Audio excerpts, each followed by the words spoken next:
Dear students, today we are going to discuss about the pH scale. ये class 10th standard पे होता है और pH स्केल के बारे में आज हम डिस्कस करेंगे। pH स्केल, ठीक है। pH स्केल क्या होता है? किसी भी एसिड और बेस को हम पता लगाने के लिए काम करते हैं। pH में क्या क्या चीज़ें होती हैं? हमारे पास एसिड एंड बेस और न्यूट्रल होता है, ठीक है। न्यूट्रल, ठीक है। बेसिक बेस और न्यूट्रल हो जाता है और जो एसिड बेस होते हैं ये चीज़ें बनती हैं। पीएच स्केल आपके 0 से लेकर के 7 से लेकर आपके 14 होता है। तो पीएच जो होता है 7 होता है वाटर, तो पीएच होता है ये होता है न्यूट्रल होगा, न्यूट्रल UTRAL, ये न्यूट्रल होगा। ये आपके वाटर का होगा, ये वाटर का पीएच होता है। 0 से लेकर 7 तक पीएच होता है एसिडिक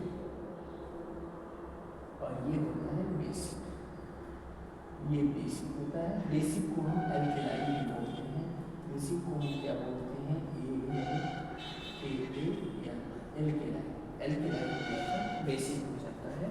अगर हाईली पूछा जाए, हाईली एसिडिक जो होता है वो हमारा 1 से लेकर के 3.7 तक ये क्या होता है? Highly acidic. Highly acidic. अगर हाईली बेसिक पूछा जाए तो यहाँ पे बेसिसिटी यहाँ पे हो जाता है, हाईली एसिडिक होगा।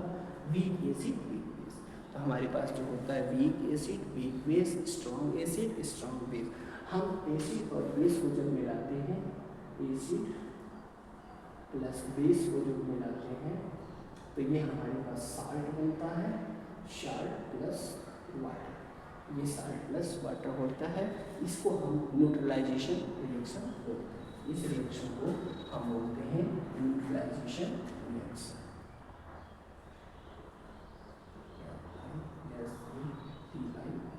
न्यूट्रलाइजेशन रिएक्शन बोलते हैं। ये न्यूट्रलाइजेशन रिएक्शन को रिप्रेजेंट करता है। न्यूट्रलाइजेशन एसिड बेस को मिलाते हैं तो ये पीएच बनता है। तो पीएच का ये चीज़ें होती हैं। पीएच की जो खोज हुआ था वो सबसे पहले सोरेनसन ने किया था। पीएच की जो डिस्कवर किया गया था वो सोरेनसन सोरेनसन ने किया था। पीएच जो होता है, पीएच प्लस POH जो होता है ये इक्वल टू 14 होता है। अगर log H प्लस कंसंट्रेशन को मिलाते हैं तो ये pH, अगर हमें सिर्फ pH पता करना है तो ये 14 माइनस POH करते हैं। अगर सिर्फ POH पता करना है तो यहाँ पे 14 माइनस pH हम यहाँ पे पता कर लेंगे।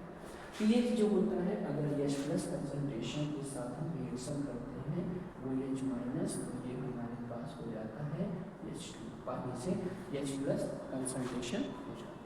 और आगे जो होता है हमारे पास pH equal to minus log H plus concentration हो जाता है, minus log H plus concentration pH के लिए।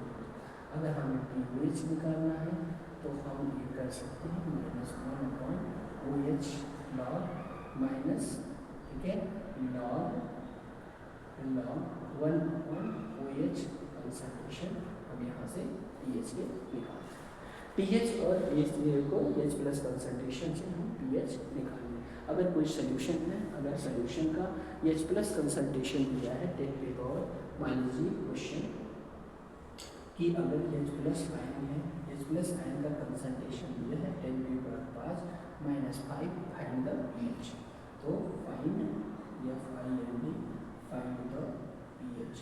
अगर हमें pH पता करना है तो इस क्वेश्चन से H प्लस कंसंट्रेशन इस फार्मूले में हम रख देंगे तो ये आएगा pH equal to minus log H plus के 10⁵। तो 10⁵ जो होता है तो ये भी -5, ऑलरेडी यहाँ पे माइनस है ही है, इक्वल टू लॉग 10। तो लॉग 10 की वैल्यू 1 होती है तो 5, तो इसका जो pH होता है ये होता है। तो ये डिपेंड करता है कि H प्लस कंसंट्रेशन कैसा होता है, उसी पे ये pH को हम निकाल ले सकते हैं। तो H प्लस कंसंट्रेशन से हम pH को बड़ी आसानी से निकाल सकते हैं। अगर कोई वैल्यू दिया है, जैसे मान लीजिए सपोज दैट कोई वैल्यू दिया है कि 10⁻⁵ pH प्लस कंसंट्रेशन, तो इसका pH होगा 5। अगर 10⁻⁴ दिया है तो इसका pH होगा 4। तो अगर pH हमको पता है, यहाँ से मान लीजिए कि हमें pH पता है, pH प्लस कंसंट्रेशन हम यहाँ से निकाल, तो pH इक्वल टू, इसे हम सॉल्व कर रहे हैं, अगर हमारे पास है pH प्लस POH दिया है इक्वल टू 40, तो अगर pH हमें पता है तो POH इक्वल टू 14 माइनस 5 रखेंगे, यहाँ पे 9, तो यहाँ पे POH इक्वल टू 9 आ गया है। यहाँ से हम POH कंसंट्रेशन निकाल सकते हैं। कभी कभी पूछा जाता है कि अगर कंसंट्रेशन 10⁻⁴ है, अगर pH कितना है, तो हम pH को इस तरह से निकाल सकते हैं। तो ये हमारे एसिडिक बेसिक एक केमिस्ट्री का पार्ट होता है, जिसमें हम pH, POH और ये कंसंट्रेशन चीज़ें हम यहाँ पे और बेहतर तरीके से निकाल के सॉल्व कर लेते हैं। ये आपकी क्लास 10th लेवल पे है, pH और POH, एसिड बेस साल्ट के चैप्टर्स में आपके pH वाला पोर्शन मिल जाता है। तो एक बार को आप इसको कॉपी कर लीजिए खूब ध्यान से।